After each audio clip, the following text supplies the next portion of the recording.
the sun is shining brightly, and I'm in and out of the shadows of the trees, so the lighting is going to be horrible in this video. But I know it's been a while, and I wanted to try to get in a recliner reflection, and I want to welcome you to another edition, and ask that you like my Recliner Reflections page and my YouTube channel, subscribe to that, and just hang on for the ride.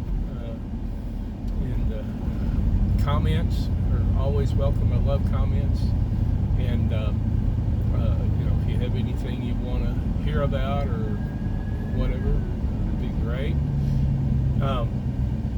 But as most of you know, it's been a while since I've done one of these, and one of the reasons I recently had a second surgery on my neck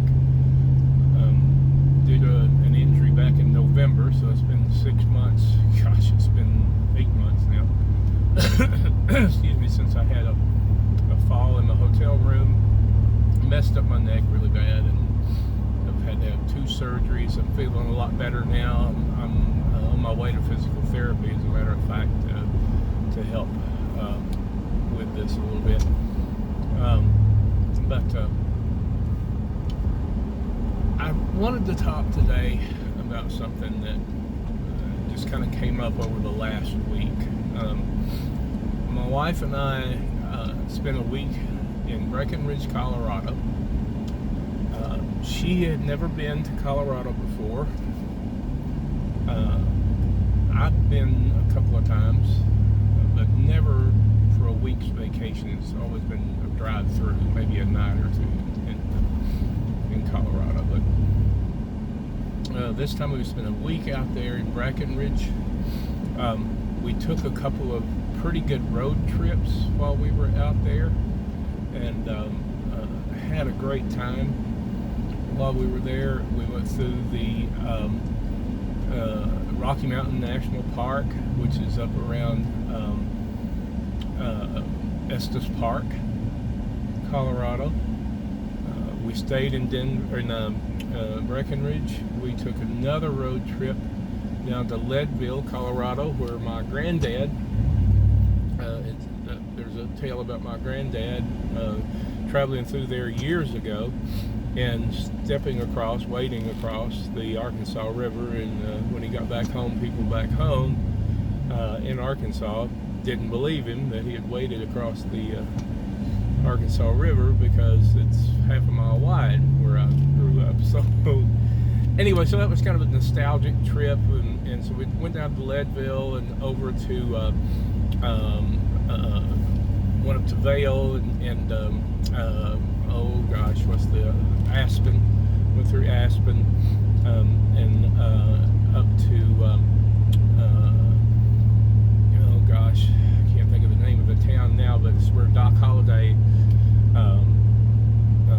died of tuberculosis, and he's buried there. Supposedly, there's some controversy over whether he died in like November, and could you actually dig a grave and bury a body in November there, kind of thing. So there was a little controversy there. We won't get into that. I'm not going to argue that point with him.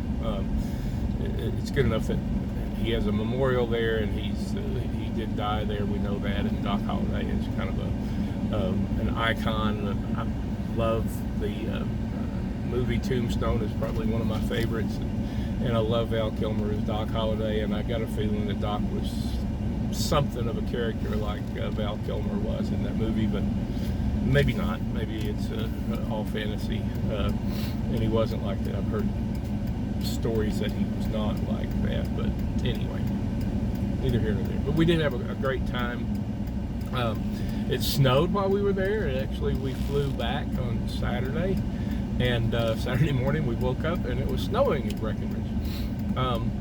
And it was just a good dusting of snow, and it got up in the 50s, I believe, before we left. I know it was in the 40s anyway, and so it was all melting and everything. But we saw a lot of snow at the higher elevations. The mountain peaks were just everywhere we looked. There was snow. People were still skiing. Here it is late June, and they were still skiing.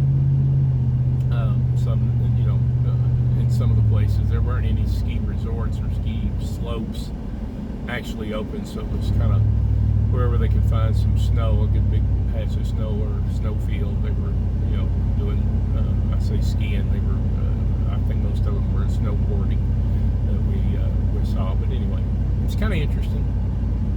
I'll tell you what, we ate some good food. The restaurants there in Breckenridge, we ate at 3 or 4 different restaurants there that were just excellent. Everywhere we ate, we had really good food.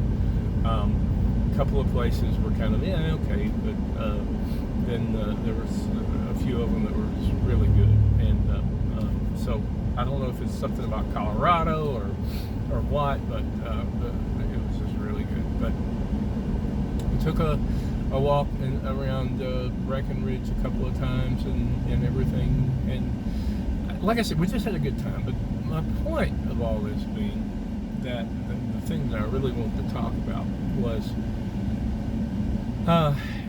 having just had surgery a little over 6 weeks prior to us going out there.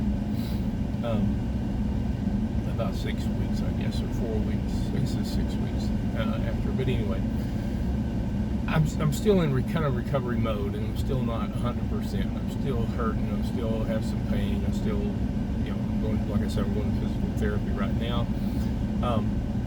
But so physically, I was limited in what I could do. So no zip line on this trip.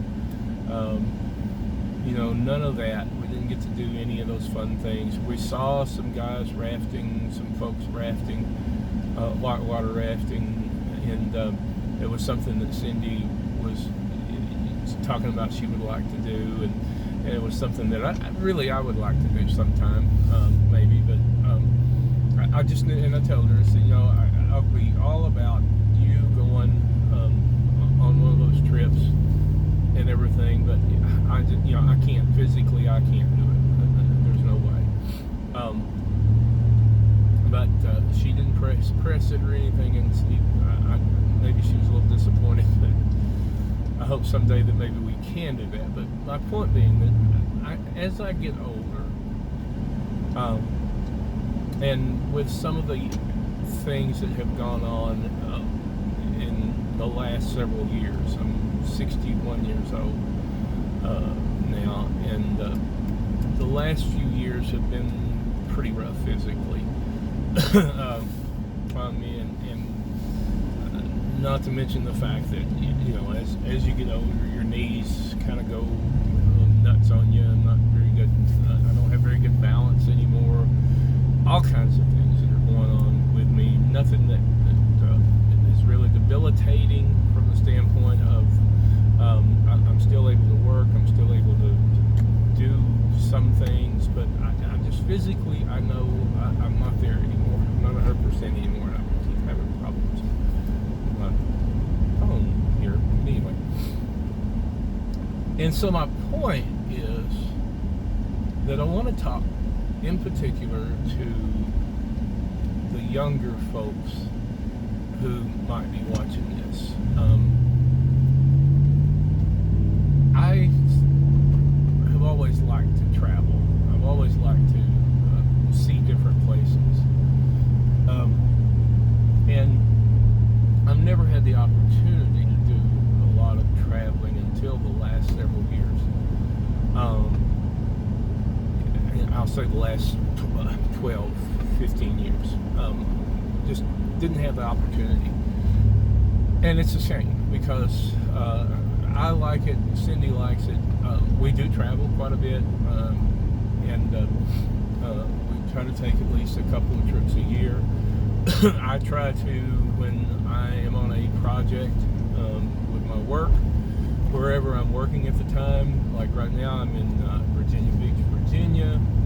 My work is in Virginia Beach, Virginia, and when I'm, we try to make a long weekend where I fly her to, like I would fly her to, and we did this last year, flew her up to Virginia Beach. We went to Williamsburg. We did a few other things around Virginia Beach, that area of Virginia, and just had a good long weekend. and really enjoyed it. But again, the physical aspects of it, like walking around Williamsburg and things like that, I just, I tire easily. I start hurting. My joints start hurting if I do much walking and standing. And so I just can't do it like I used to. And so my point being, again, kind of going back to the young people, if you have the opportunity, and I know not everyone does, and I know it's not always going to be something that you can afford to do, but you need to put back some money, save some money, and it doesn't have to be every year, it doesn't have to be even every 2 years, but as you can get the money together, kind of have a plan together of a place that you really, really want to go. And I'm sorry, don't go somewhere that it's just, I want to go somewhere where I just party all the time. That's not what I'm talking about. I'm talking about going to places where there's something actually to see. And we're so caught up in the entertainment part of life, where everybody wants to go to Disneyland, Disney World. Everybody wants to go, here, there, and there. I want to go to places that have some historic value or have some beautiful scenery, some things I've not seen before. My wife had never seen the Rocky Mountains in Colorado. And it was just it was a beautiful trip for her. It was for me too, because the few times that I've been through there, it's like I say, we just kind of drove through and didn't really get to see it and explore. And this time we did a little bit. But my point being, again, getting down to the point again, is whatever you do, plan some sort of trip like that. I can give you all kinds of ideas of where to go and what to see. Colorado, the Rockies would be great. Yellowstone, see wildlife, see bears, see grizzly bears. We saw grizzly bears, a mama grizzly bear with 2 cubs while we were there. We saw moose. We saw all kinds of wildlife. We saw bison. We saw so many bison that just got kind of like, oh yeah, there's another bison kind of thing.